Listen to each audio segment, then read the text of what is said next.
Hi, my name's Ebony. These are my bookshelves, and I am back after a little bit of a hiatus, just being boring and adult, moving house, all sorts of things going on.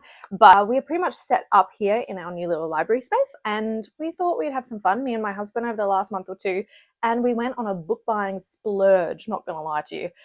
And I thought I would show you my book haul that I've accumulated in that time, and hopefully you get a few cool recommendations. Also did a book unhaul, of course, like when we moved. So I've got a pile sitting here that I'll have to have to show you and film for another video. It's not just me collecting more and more books. I have been harsh and made space. I've only got 2 bookcases here for my books at the moment. So I definitely had to be a bit harsh and like be honest with myself. Am I ever going to read this? And donate. I always donate my books. So anyway, let's get right on into the book haul. Okay, getting straight into it. This is one I've actually started. I've just paused it for now, but it is called The Macabre by xoxo Jackson. I fell in love with this cover. I mean, stunning. Literally, I mean, I could stare at this all day. But this is a little bit different. It's kind of a horror fantasy, I suppose. And like I said, drawn in by a cover. I'm a cover girl. But this one is about a painter who he's invited to like the British Museum because they want to put his artwork on display basically. And he brings something, he's so drawn to this painting he's done, and he doesn't really know why.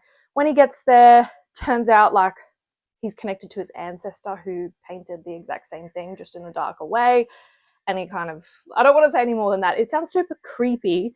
What I've read so far is good. I just wasn't in the right headspace, so I think I'll come back to this one. This is Strange Houses by xoxo. A very little one. I've actually already read it because I couldn't help myself. I needed a really quick read, a little thriller.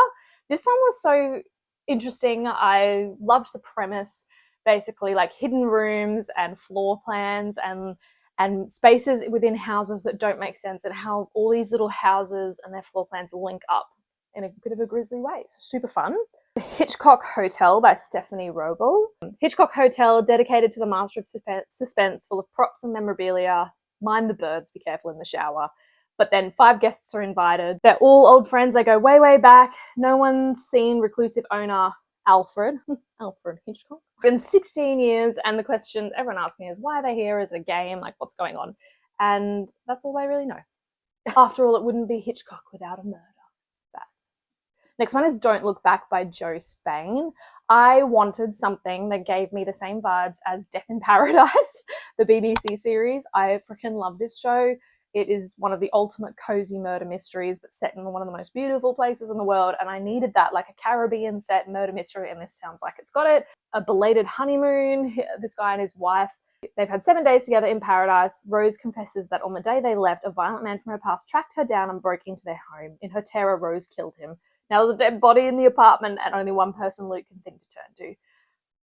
That's all I need to know. I mean, this one I don't really need to say much about, but it's When the Wolf Comes Home by Nat Cassidy. I gave into a little bit of peer pressure, social media pressure.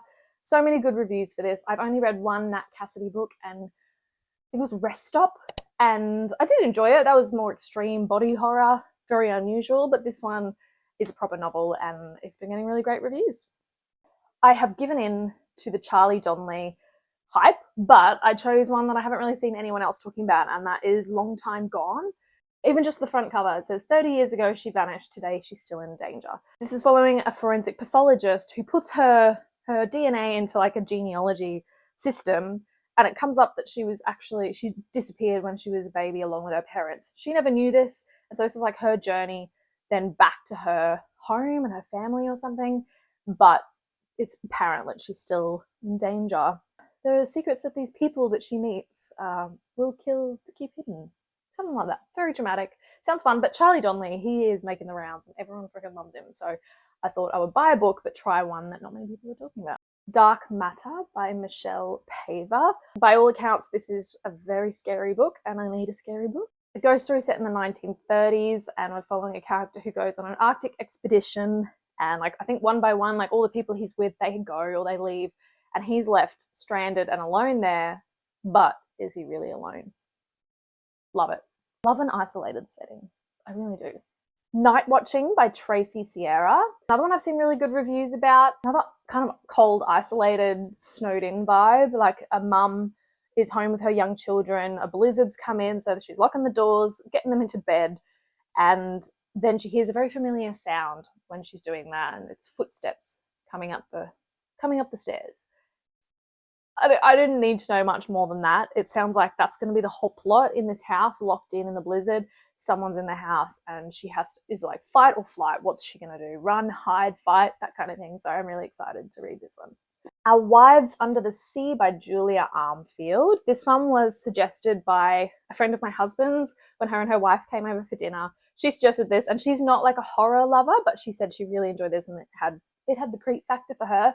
And I love a little book, but I loved this cover as well. And it says on the back, part bruisingly tender love story, part nerve-clanging submarine thriller. That's all I need to know. That's all you need to know. Love it. The Night Guest, another cover I love. And look at this little hardcover. Oh, loved it. I pretty much bought it for that. And then it's pink and it's horror. Love that. I'm in.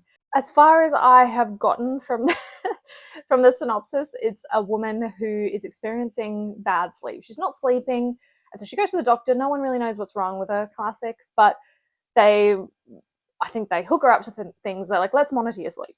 Turns out she's been getting up every night and doing things, but she has no memory of them in the morning, and she wakes up exhausted and like marks on her and all sorts of stuff. So it's about her journey to figure out what she is doing in the night when she has no memory of it. Looks like it'll pack a little punch. A little bit different. Again, I bought for the cover and the sprayed edges on this. It's called The Cat Who Saved the Library. And look, oh my gosh, this is so cute. Like, I love this. I'm obsessed. And that's all I know. A cat who saved the library and the sprayed edges that have cats on it and books. That's me. Break Room. I have sneakily also already read this month. Another really small one. This was unusual. It was only like 120, 130 pages. And it was in like the thriller horror. Guys, my freaking microphone died. Sorry about that. We're back. Sorry, I was saying about this.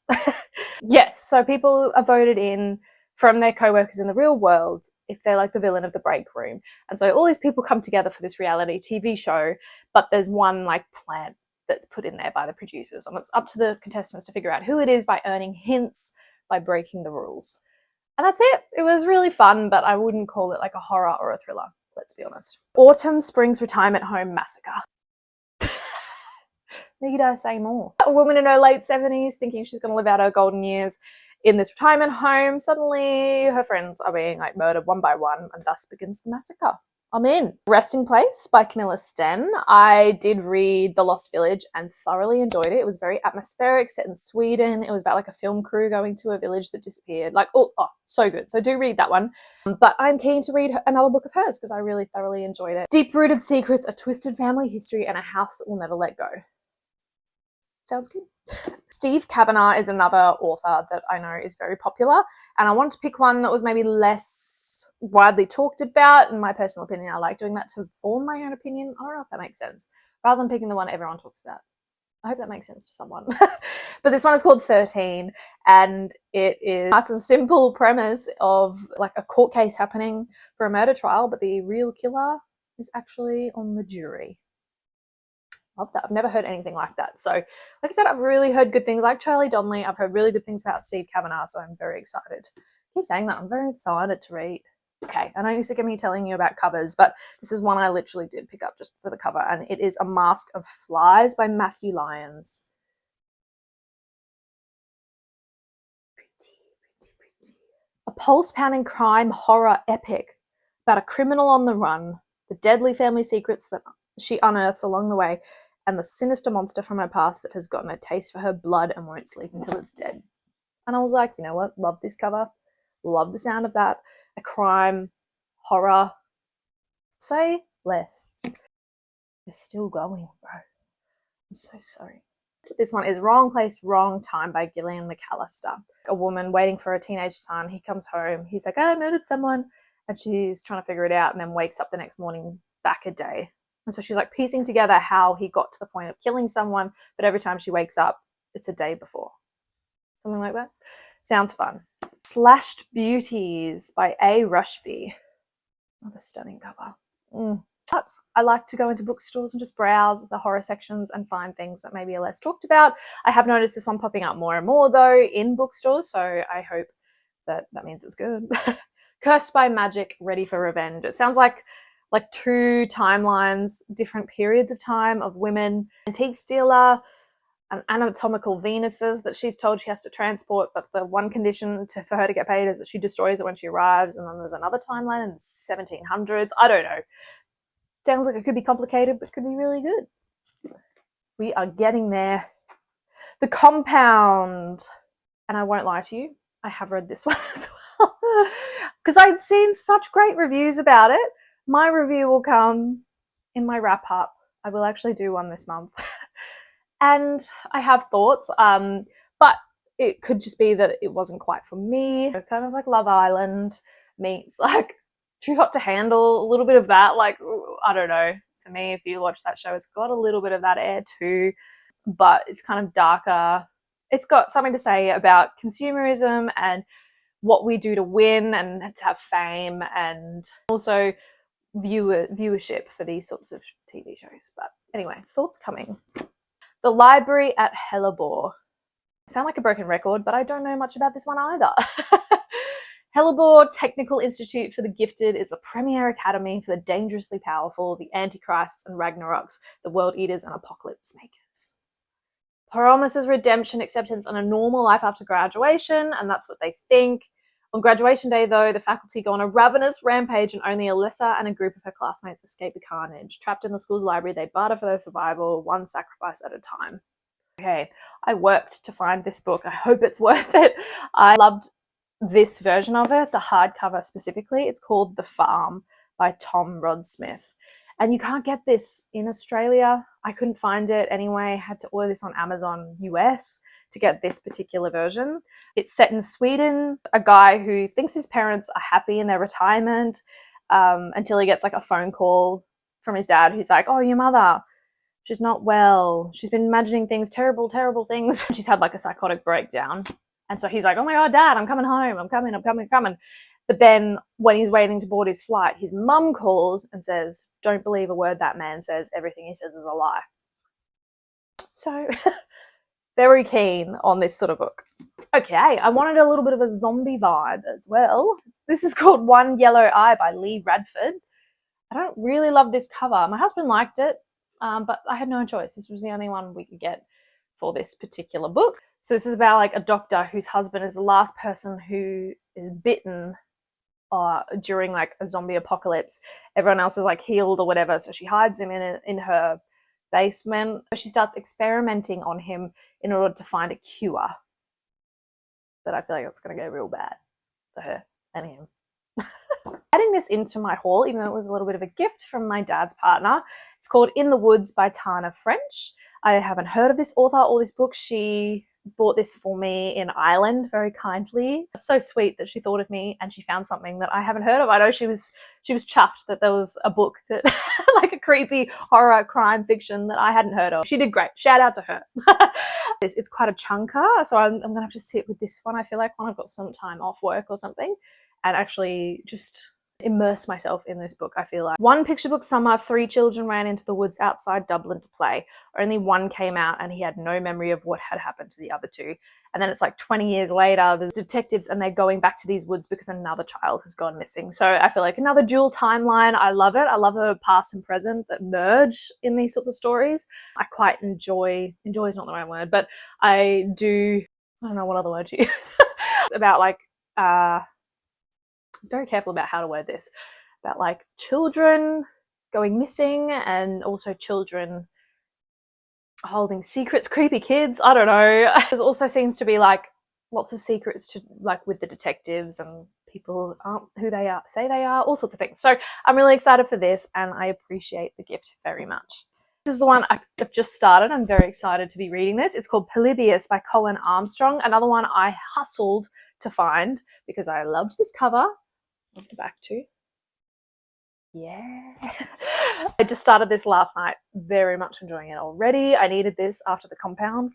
It's about a town. The local arcade receives this new game called Polybius, but there's something off about it. It lures people in. There's something killing people. I don't know what else to say. I'm only like 50 pages in, but that was all I needed. It was also set in the 80s, arcade games. I needed that nostalgia. And also teenagers, but it's not just teenagers. Like, it's not a YA novel at all, not YA horror, which is okay, but it's not for me. But I do enjoy when it's like 17-year-olds leading the plot. Like, we've got a really cool 17-year-old girl at the heart of this who I really like, her vibe.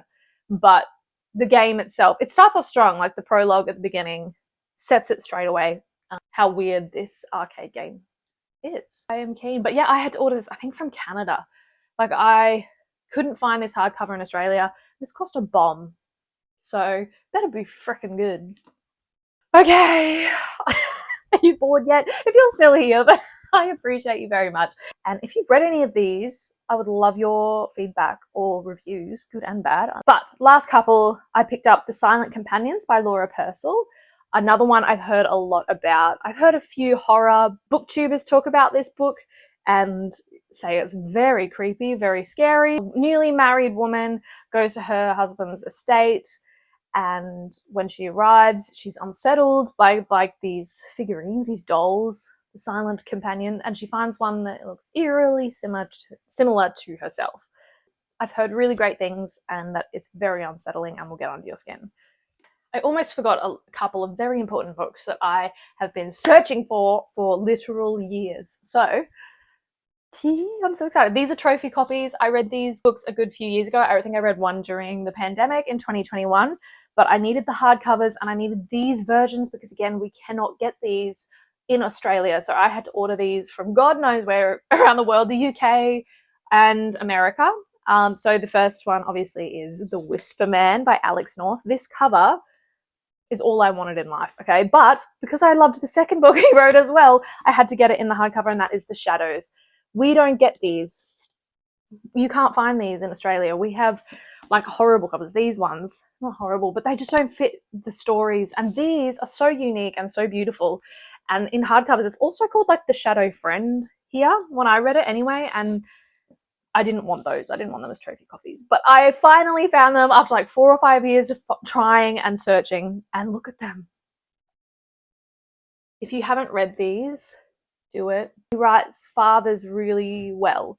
I appreciated that. He also does the creepy kid thing, and like they're set in England, and I love English little towns that hold secrets, and there's like a bit of, it's definitely crime, thriller, horror, but be mindful if you don't like paranormal elements in your crime fiction, then these might not be for you because there are definitely some paranormal elements in them. A little bit Stephen King, Shining vibe for like Whisper Man. I don't know. I really loved them, and so I'm very excited.